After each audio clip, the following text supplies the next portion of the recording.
Morning everyone, कैसे हो आप सभी लोग। आई होप कि सभी अच्छे होंगे। मैं भी एकदम ठीक हूँ। स्वागत है आप सभी का मेरे एक न्यू ब्लॉग में।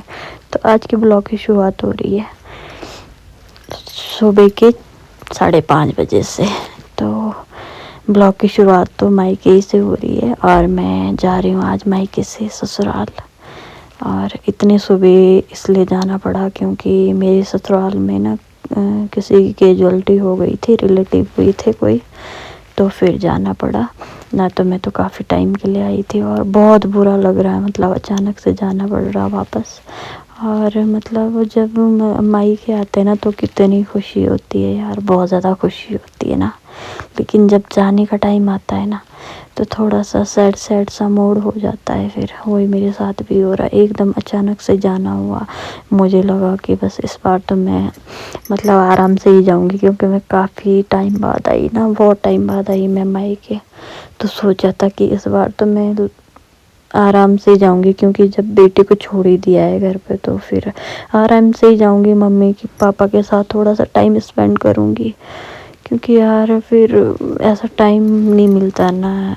अभी आ रखी हूँ तो सोचा था कि चलो कुछ टाइम रहूँगी, और लेकिन जाना पड़ा, क्या करे।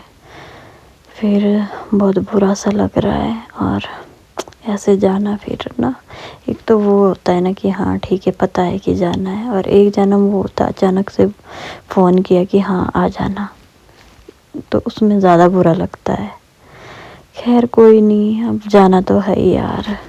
मायका तो अब वही है ना कि हम मायके में तो हम 2-4 दिन ही आ सकते हैं। अब घर तो हमारा ससुराल ही है ना, ससुराल में हमें पूरी ज़िंदगी भर रहना है। तो बस यही चीज़ें लेके ना मन में कि हाँ अब ससुराल हमारा अपना घर है, मायका हमारा पराया घर है। तो बस इसी में खुश हो जाते कि नहीं यार अब कोई नहीं। बुरा तो लगता ही है जब माँ बाप के पास से आते, तो बुरा तो लगेगा ही ना थोड़ा बहुत। खैर कोई नहीं। तो हमको अभी मतलब सुबह आने का फ़ायदा ये भी रहा है कि हम अभी मोताड़ जा रहे हैं, तो फिर कोई दिक्कत नहीं, अपना घर है, वहाँ से हम आराम से जाएंगे और नाश्ता वगैरह चाय वाई पी के, इसलिए हम सुबह निकल गए थे। और यहाँ पे और यहाँ पे कर रहे प्रमोद का वेट ताऊ जी, क्योंकि ताऊ जी तो प्रमोद को शाम को ही बुला रहे थे, लेकिन शाम को प्रमोद हमारी वजह से ही रुक गया था। हमने कहा मॉर्निंग में, अर्ली मॉर्निंग में ही चल देंगे, तो इसलिए हम सुबह ही आ गए थे क्योंकि ताऊ जी वेट कर रहे थे प्रमोद का। तो ये रहा ताऊ जी औरों का प्यारा सा बगीचा जो कि बहुत सुंदर है। बहुत बड़े बड़े पेड़ है, और जितने बड़े ये पेड़ दिख रहे हैं ना, इन पे ये तो हमें लगता है कि यार इतने अच्छा बगीचा है, इतने बड़े पेड़ हैं, लेकिन इन्हीं को पता है इसमें अपनी जी जान लगा के कितना मतलब रात दिन एक करके यहाँ पर मेहनत करते ताऊ जी लोग। तो ये देखो यहाँ पे जब भी देखो ना 12 महीने 24 घंटे मतलब काम ही काम रहता बगीचों में। ये सब चीज़ें अब हम मुझे ससुराल जाके पता चले, जब वो हमारे ससुराल में हमारे साइड तो बहुत बगीचे होते, तो बहुत काम रहता है बगीचों में, बहुत ज़्यादा। तो ये मतलब उधर साइड का बगीचा है, घर के उस साइड का। और ये रहा ताऊ जी औरों का घर, जो कि मैं यहाँ कुछ टाइम पहले ही आई थी शादी में, भैया दीदी की शादी में, वीडियो में भी देखा होगा। आज चुटकी भी घर आ रखी हैं आजकल। और बाहर ताऊ जी भैया प्रमोद मशीन को चेक कर रहे, और अंदर बना रही है भाभी हमारे लिए ब्रेकफास्ट, और मम्मी बना रही है चाय। यहाँ पे मामा भैया बैठे हुए हैं, और ऊपर छोटी सी मुझकी सो रखी, बोले थे कि टीवी देख देख के नींद आ गई। मैंने कहा इतनी छोटी टीवी देखती है कि हाँ अभी ये है 3 महीने की। और फिर यहाँ से हम फटाफट निकलते हैं क्योंकि आज ऐसा लग रहा है ना कि बारिश भी होने वाली है शायद, तो सोच रहे कि यहाँ से हम टाइम से निकल जाएंगे। और नाश्ते में बन रहा आज मैक्रोनी, जो कि मतलब मुझे ना मैक्रोनी मैगी से ज़्यादा पसंद है। अगर मुझे कभी मन होता है ना, वैसे मैं फ़ास्ट फूड मतलब मैदे वाली चीज़ें बहुत कम खाती हूँ, और मैगी की अगर मुझे क्रेविंग होती है मैगी की तो मैं मैक्रोनी खाती हूँ। तो यहाँ पे पता नहीं मतलब जब तक हम आए ना तब तक भाभी बनानी थी लगी हुई। तो फिर मैं भाभी से बोलने लगी आपने मेरी मतलब मनपसंद मैक्रोनी बना रखी है, कि मुझे तो पता भी नहीं था कि तुम लोग आ रहे। तो इनको तो पता ही नहीं था, जब हम घर पे पहुंच गए तब इनको पता चला कि हम सब लोग भी है गाड़ी में। इनको यही पता था कि प्रमोद है बस। तो फिर हम सब ने मैक्रोनी खाई, चाय पी। अब थोड़ी देर वेट करते, ताऊ जी अभी रेडी हो रहे और गाड़ी में सामान भी लोड करना है। सामान तो क्या ही है, बकरे है जो कि हमारी बकरियां नौगांव पहुंच गई तो वहाँ छोड़ने, और ताऊ जी भी रेडी हो गए। और यहाँ पे मशीन चेक कर रहे, जनरेटर से चला रहे मशीन, उसका फुहारा चेक कर रहे कि कितना ऊंचा जा रहा है, ज़रा पेट तक पहुंच रहा नहीं पहुंच रहा। तो ये यहाँ पे भैया वही चेक कर रहे थे। अब करते हैं बाय बाय मम्मी को भाभी को, अब चल देते। मौसम आपको दिख ही रहा होगा, थोड़ा सा ऐसा लग रहा है जैसे बारिश होने वाली है। तो हम फटाफट यहाँ से निकल जाते हैं बिना देर किए हुए। और यहाँ पे गाड़ी भी लोड हो चुकी है, 4-5 बकरे लोड हो गए यहाँ पे। और भाभी तो नीचे नहीं आई थी क्योंकि भाभी यहाँ पे हरी सब्जी निकाल रही थी। तो फिर ताई जी को भी नहीं मिली भाभी। भाभी ने बोला तब तक तुम मिल के आओ, मैं सब्जी निकालती हूँ। तो यहाँ पे मिल रही थी मम्मी को। फिर हम निकलते हैं यहाँ से और फिलहाल हम पहुँच गए मोरी चौकी के पास। प्रमोद और भाभी ताऊ जी और तो निकल गए और मैं यहाँ पे रुक रखी हूँ क्योंकि भैया आएंगे मेरे साथ। और खुशी की बात तो ये है कि भैया आज मेरे साथ आएंगे। तो भैया ब्लॉक में रुके हुए, थोड़ा काम है उनका, तो काम निपटा के भैया भी आ गए। और यहाँ पे हमारा इतना बड़ा बैग है जिसमें मैंने ज़्यादा कुछ भी नहीं, आलू ला रखे अपने लिए खाने के लिए क्योंकि मुझे आलू बहुत पसंद है। तो फिर यहाँ पे बैग सेट कर रहे थे भैया।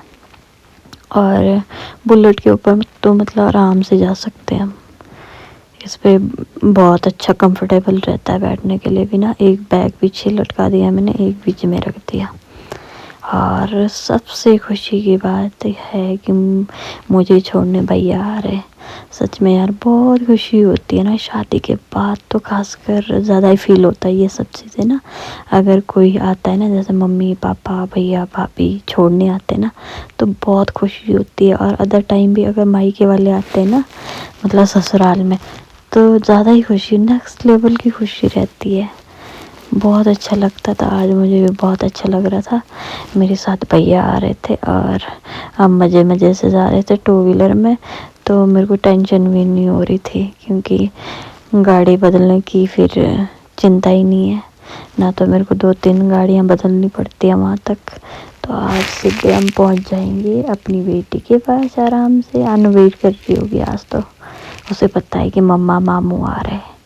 तो हम पहुंच गए थे ठडियार के इधर साइड। तो ये है पवासी महाराज जी का मंदिर। जय हो पवासी महाराज जी, सब पर अपनी कृपा बनाए रखना, सबके ऊपर अपना आशीर्वाद बनाए रखना, सबको सुख शांति प्रदान करना। और फिर हम यहाँ से भी आगे पहुँच गए और हम सीधे चल रहे थे, हम कहीं भी नहीं रुके, हम हनोल भी नहीं रुके। जय हो चारमासो महाराज जी, सब पर अपनी कृपा बनाए रखना। क्योंकि यहाँ पे थोड़ा थोड़ा बारिश भी शुरू हो गई है तो फिर मंदिर नहीं जा पाए क्योंकि बारिश हो जाएगी। फिर ठंडा इतना हो रहा आजकल ना कि बर्दाश्त नहीं हो रहा बिल्कुल भी ठंडा। तो हम सीधे निकल गए, हमने ऊपर से ही रोड से ही दर्शन करे चारमासो महाराज जी के। तो यहाँ से भी हम निकल चुके हैं आगे की तरफ। और आज तो ऐसा लग रहा है ना कि बस कब अनु के पास पहुँचे। अनु बहुत वेट कर रही है, फ़ोन कर रही थी अभी तक। तो ये रहा त्यूनी के इधर साइड वाला नज़ारा। और इस पीछे साइड से अगर मतलब वीडियो या फोटोज़ लो ना तो काफ़ी बड़ा लगता है त्यूनी मार्केट। अगर सामने से लो ना तो बहुत छोटा लगता है। ये देखो कितना बड़ा लग रहा है त्यूनी मार्केट। और वैसे ही देखो तो छोटा लगता है, जब तो मार्केट में जाते तब तो ऐसा लगता कुछ भी नहीं है। ऐसा लगता है मेरे को तो कि प्रोला मार्केट बड़ा है त्यूनी छोटा है। तो अभी हम पहुंच गए त्यूनी मार्केट। ये है त्यूनी मार्केट और अभी तो सुबह का टाइम है, 11:30 बज गया है अभी तो ज़्यादा लोग नहीं है यहाँ पे। तो ये है मेरे गांव का रास्ता, बोर्ड पे दिखा होगा आपको नाम, जो कि मतलब 15 से ही मेरे गांव का रोड जाता है। एक तो उधर आराकोट को जाता है, एक ऊपर को जाता है। तो यहाँ से ज़्यादा दूर नहीं है, नज़दीक ही है। तो फाइनली हम पहुँच गए अपने घर के नीचे और घर के पास में से ही रोड जाती है। तो भैया इतना भारी बैग उठा रखा है, इसमें आलू भर रखे। मामू से मिल गया अन्नू, तो मैं तो पूरा, तो मुझे भी इसने पहचान लिया एकदम से। मास्क पहन रखा था, मैंने कहा मतलब ऐसा लग रहा था ना मुझे जब मैं इसके पास आ देखो मामू के पास एकदम से गई, कैसे छोड़ जाते हो मैं इसको इतने दिन तक। और इस महीने तो मैं 3-4 बार छोड़ दिए इसको एकदम से। जब तो जाती हूँ तब तो मुझे ज़्यादा वो फील नहीं होता, जब इसके सामने होती हूँ ना, पास में होती हूँ ना, तो मुझे लगता है यार मतलब कैसे छोड़ लेते हो मैं इसको। हम इतने बड़े हैं फिर भी अपने माँ बाप का इतना बुरा लगता है। मेरा बेटा तो अभी 1 साल का ही हुआ है, तब भी मतलब कैसे छोड़ लेती हूँ मैं। तो शाम को तो ये ढूंढते रहते